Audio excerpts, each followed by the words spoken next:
Tonight on News Prime, NCDC cautions the health workers on symptoms. Also declares indefinite strike at Gombe Varsity. The Bizarre's federal government says Nigeria keen to improve the trade relations with Tunisia. On the first scene, Kiev presses allies to end the limit on the long-range missile use. On sports, I'm still in charge. Ekwevin denies stepping down as Super Eagles coach. Hello and welcome to all of you in Nigeria and around the world to News Prime, here on Global Television, coming to you live from the nation's capital, Abuja. I am Edikan Michael. A quick reminder that Global Television is on DSTV channel 365 and free to air on the Comsat. We can tonight about 30 thousands of Maiduguri inhabitants have been displaced, with the Nigerian Correctional Service recapturing 3 inmates after the jailbreak, while 80% of animals at the Sanda Zoo died as Borno State suffered its most devastating flood disaster in 30 years. Following the disaster, President Bola Tinubu, who is currently abroad, called for the immediate evacuation of residents in communities overtaken by flood. 70% of the Maiduguri, the Borno State capital, has been submerged by the fast-moving waters, according to the National Emergency Management Agency, while the flood also ravaged other major cities' location. Now, the Minister of Housing and Urban Development, Architect Ahmed Dangiwa, has called on architects to address the mounting pressures of rapid rural urban migration and unprecedented population growth. Dangiwa made these known at the 2024 Archibuild exposition organized by the Nigerian Institute of Architects in Abuja. Kikelo Makere has the details. The Minister of Housing and Urban Development, Architect Ahmed Dangiwa, highlighted the urgent need for innovative and sustainable solutions in the face of challenges by rapid rural-urban migration. Second, we are also making progress in our efforts to boost the local manufacture of building materials. Early this year, we set up building material manufacturing task team with the mandate to produce a blueprint for developing the sector and building 6 manufacturing hubs, one in each geopolitical zones of the country. Former Vice President Namadi Sambu echoed the call for re-imaging cities as dynamic ecosystem. He proposed the establishment of a think tank of architects to provide the minister with practical, innovative solutions for sustainable and affordable housing. We must commit to building sustainable and affordable buildings with materials that are sourced locally. In a nation blessed with abundant natural resources, it is imperative that we leverage these resources to create architecture that is both environmentally responsible and economically viable. Earlier, the president of the Nigerian Institute of Architects, Mobolaji Adeni, explained that the exposition was aimed at showcasing cutting-edge products, ideas, and technologies poised to redefine built environment. We also recognize the fact that the construction industry in Nigeria has been plagued with a multitude of problems, stemming from building collapses to the high cost of building materials and also an alarming deficit of skilled workers. All of this affecting our industry. However, these challenges, which are not just peculiar to our country alone, can be overcome by stakeholders in the built environment. Financial institutions, manufacturers of building materials, relevant government agencies, and the academia. Anthony Momodu, weekdays 10 a.m. Don't miss out. The Minister of Housing further pointed out that African nations are struggling to keep up with the demand of a population projected to reach 2.5 billion by 2050, with Nigeria alone expected to contribute over 400 million. Kikelomo Okeri. The Nigerian Security and Civil Defense Corps, Akwa Ibom State Command, has charged its officers to strive towards improved performance for quality service delivery. The Commandant Mr. Oluyemi Eluwele gave the charge during the 3rd edition of the Commandant Quarterly Conference in Ikotipene. Olawale explained that the conference was held to evaluate the performances and security threats in the state and propose solutions. Arelma of Yorubaland Iba Gani has voiced his frustration with President Bola Tinubu, saying the president has disappointed many Nigerians who brought him to power. He criticized the president's handling of the petroleum sector, especially the recent hike in price of premium motor spirit, otherwise known as petrol, saying the situation is worsening the hardship in the country. He asked the president to reverse what he called the ugly trend. Nigeria Center for Disease Control has advised health workers to always practice standard care precautions when caring for patients. The Director General, Nigeria Center for Disease Control, Olajide Idris, gave the advice while keeping journalists abreast with the situation report on Mpox in Abuja. Queen Agaba has the details. We'll bring that report very shortly. A Delta State-based businessman and All Progressive Congress chieftain, Morrison Olori, has appealed to Nigerians to be patient with President Bola Ahmed Tinubu's administration as he tackles the current hardship in the country. The policies being initiated by the Tinubu-led administration are aimed at pulling Nigerians out of poverty. Olori said while briefing journalists in Ogali, he had called on the president to lift imported duties on food items until local food production is improved. The Nigerian Meteorological Agency has predicted thunderstorms and rain from Wednesday to Friday across the country. Alarmist weather outlook released in Abuja has such thunderstorms over parts of Borno, Adamawa, Taraba, Yobe, Katsina, Sokoto, and the Kaduna State during the morning hours on Wednesday in the northern region. According to the IMET, thunderstorms are expected over parts of Kano, Borno, Katsina, Adamawa, Kaduna, Taraba, Zamfara, Kebbi, and Jigawa states during the afternoon and evening hours. At least 16 persons have been bitten by snakes across various internally displaced persons camps in Benue State. The incident happened in 3 camps within the past 2 weeks. Sir James Iopori, the Executive Secretary of Benue State Emergency Management Agency, disclosed the figure during a press briefing in Makurdi. He informed journalists during the briefing held ahead of the monthly relief distribution to displaced persons in the state that none of the victims died due to the prompt medical attention they received. And now the Federal Ministry of Works has retired one of its finance directors, engineer Ademola Kuti, in the Highways Department. The event took place at the conference hall of the ministry with many dignitaries in attendance. Shana J completes the story. Engineer Adedamola Kuti, who started his career with the then Federal Ministry of Works and Housing on the 11th September 1989, now takes a bow as the Director, Highways, Materials, Geotechnics and Quality Control after serving the ministry for 35 years. While speaking on his experiences during his 35 years of service, Engineer Kuti acknowledged that his career has been filled with periods of significant progress as well as obstacles, notwithstanding the excitement of how far he has come. A long journey, full of service to humanity, especially seeing some of the projects, the contracts I participated in, and that is making a lot of difference in people's lives. You know, when you see people happy, you also become very, very happy. And yes, full of ups and downs.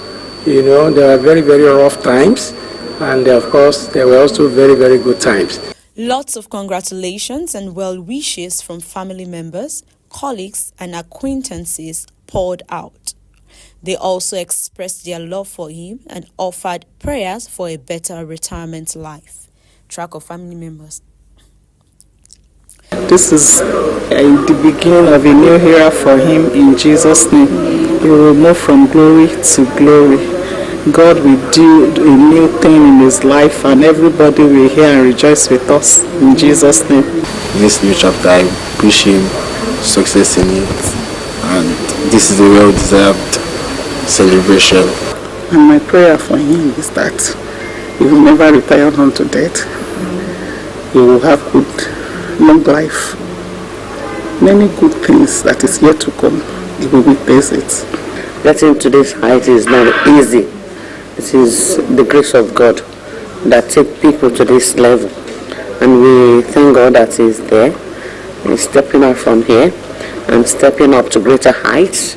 His service years saw him as a zonal leader. Take two. His service years saw him as a zonal leader, chief maintenance engineer, zonal coordinator, deputy director, and director. Sharon Ajay reporting for Global TV News. A very congratulations to the director. Now, Justice Emeka Owiti of the Federal High Court in Abuja has granted 10 bad governance protesters who were arrested and detained for treason, among others, to a bail in the sum of 10 million naira each and one shati in like sum. While delivering the ruling, the trial judge held the Nigeria's criminal justice system has its stipulations for the prosecutor and defendant. Justice Owiti agreed with the argument of the first, second, and the fourth defendant, counsel Abubakar Marshall, that anybody charged with a criminal offense must be presumed innocent until proven guilty. The Imo State government says it has no plan to rig the forthcoming local government election as alleged by the opposition People's Democratic Party. The government further declared that going by the popularity of Governor Hope Uzodinma based on his quantum people-oriented projects scattered across the state, the ruling All Progressive Congress will post overwhelming success in the election. The State Commissioner for Information, Public Orientation and Strategy, Honorable Declan Amadu Mbaz, said it was very insulting for PDP to accuse the governor of smuggling an already written results to ISEC. The Nigerian Institute of Public Relations has announced plans to establish a Public Relations and Leadership University in Nasarawa State. Speaking in Abuja during the inauguration of the 74-man Project Implementation Committee of the university, the chairman of NIPR, Dr. Ike Naleko, said it will be situated in Nasarawa State because the government offered a suitable location. He said the proposed university was to train leaders to not only communicate effectively, but also to speak on their visions and achievements. The National Drug Law Enforcement Agency has disclosed that at least 20 aspirants in the forthcoming Kano State local government election have tested positive for multiple drugs. This development part of a crackdown on drug use among candidates has raised concern about the integrity of the upcoming elections. The NDLE commander in Kano, Abubakar Ahmed, confirmed to the media that aspirants all from the ruling New Nigeria People's Party tested positive for substances including the opiates, the active ingredients in the cannabis, and the nicotine. And now the Rivers State Governor Similai Fubara has admonished traditional rulers not to use their privileged positions to victimize their opponent and those who did not support them during the process of ascension to their ancestral throne. Fubara said the monarchs should rather see themselves as fathers and kings to all without the prejudice. The governor urged the royal fathers to work with all sections of their subject in the domains with fatherly heart in order to promote a peaceful coexistence, harmony, and enduring development. You're watching News Prime here on Global Television, coming to you live from Nigeria's capital, Abuja, while News Prime returns. Federal government's dollar bond attracted $900 million subscription. Details of these and more after this break. Please stay with us.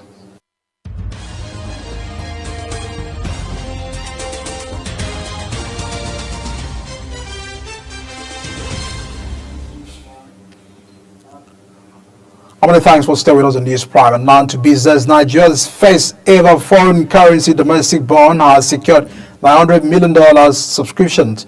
The Minister of Finance and Coordinating Minister of the Economy, Wale Edun, revealed these while discussing the result of the historic bond issuance. He noted that this oversubscription reflects investors' confidence in Nigeria's economic stability and potential for growth. Edun explained that a successful issuance of the domestic dollar bond marks a significant step in the government efforts to deepen economic growth and promote financial inclusion.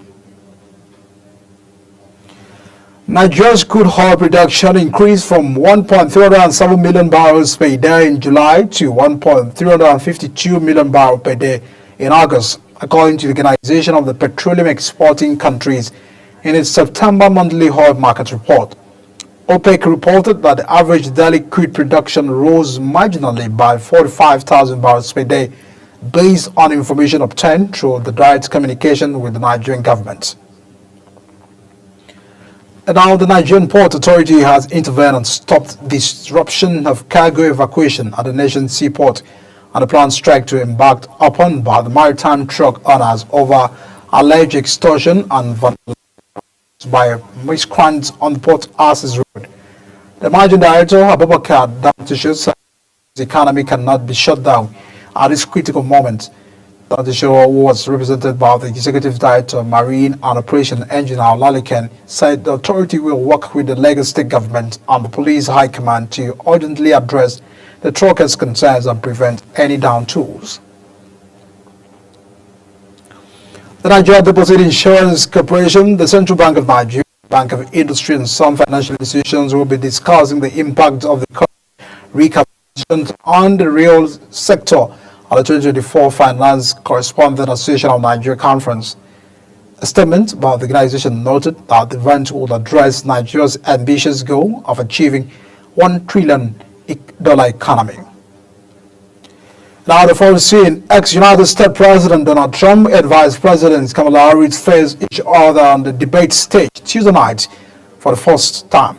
The race is tied between the two candidates. Among registered voters, Harris leads Trump by 1 to 49%, and according to the latest report, the result falls within the margin of error. The ABC debate marks the face-to-face meeting between Harris, 59 years, and Trump, 78 years. 5 Palestinians have been killed in an Israeli airstrike at the north of the occupied West Bank, the Palestinian Health Ministry says. A Palestinian Red Crescent said the drone targeted a group of 5 young men near a mosque in the city of Tubas at the Downs on Wednesday, and an ambulance crew transferred the bodies to the local government hospital. The Israeli Defense aircraft struck an armed sorry itself during a counter-terrorism activity by security forces in the Tubas and a nearby town of Tammon. Now, United States Secretary of State Antony Blinken and UK Foreign Secretary David Lammy have arrived in Kyiv on a joint visit as Ukraine continues to press for the right to use the United States and the British long-range missiles against Russia. The two men traveled together to Ukrainian capital after talks in London that due to meet President Zelensky, who has repeatedly called on Washington to loosen the limit on the United States-supplied weapons. Blinken said one of the goals was to hear directly from the Ukrainian leadership about their objectives and what they can do to support those in need. And now to sports tonight, the technical director of the Nigeria Football Federation, Austin Ekwevon, has denied stepping down as the interim coach of the Super Eagles after the 2025 AFCON qualifiers against the Benin Republic and Rwanda. Ekwevon was appointed by the NFF to take charge of the two games following the inability of the Federation to secure the services of the German coach Bruno Labbadia over what they call the stringent German tax laws. Ekwevon was said to have stepped down as the interim coach, but the Gava has denied the report ahead of the next month AFCON qualifiers doubleheader against Libya. Godfrey Omonohira has emerged champion of the 2024 Lady Captains inaugural tournament at the Goodluck Bella Jonathan Golf Club in Abuja. The two of the tournament in honor is Isabella Ajuzie, the newly inaugurated Lady Captain of the club, ended on Sunday with no fewer than 200 golfers competing for honors in the various categories. Playing off handicap 9 and returning a gross score of 73 and 64 net over 18 holes and notched the event's highest prize. And now still more sports. Real Madrid star Rodrigo says Brazil need Neymar if they are chance to a record 6 World Cup in 2026. A 23-year-old who scored a first half goal to help Brazil beat Ecuador 1-0 on Friday and stop their 3-match losing streak in the CONMEBOL qualifying for the 2026 World Cup, said Neymar is key to Brazil's success. As we wrap up the news prime, let's take a look at our top stories. NCDC cautions the health workers on symptoms. ASU declares indefinite strike at Gombe Varsity. On the business, federal government says Nigeria keen to improve trade relations with Tunisia. On the foreign scene, Kyiv presses allies to end limit on the long-range missile use. Out of sport, I'm still in charge. Ekwim denies stepping down as Super Eagles coach. Now the package on News Prime coming to you live from Nigeria's capital, Abuja. We're on DSTV channel 365, start times 276, and free to air on Nikamsat. Kindly follow us on all social media platforms using Global TV NG and other handles now shown on the screen. I'm Edika Micah. Many thanks for watching and stay with us on News Prime. See you again.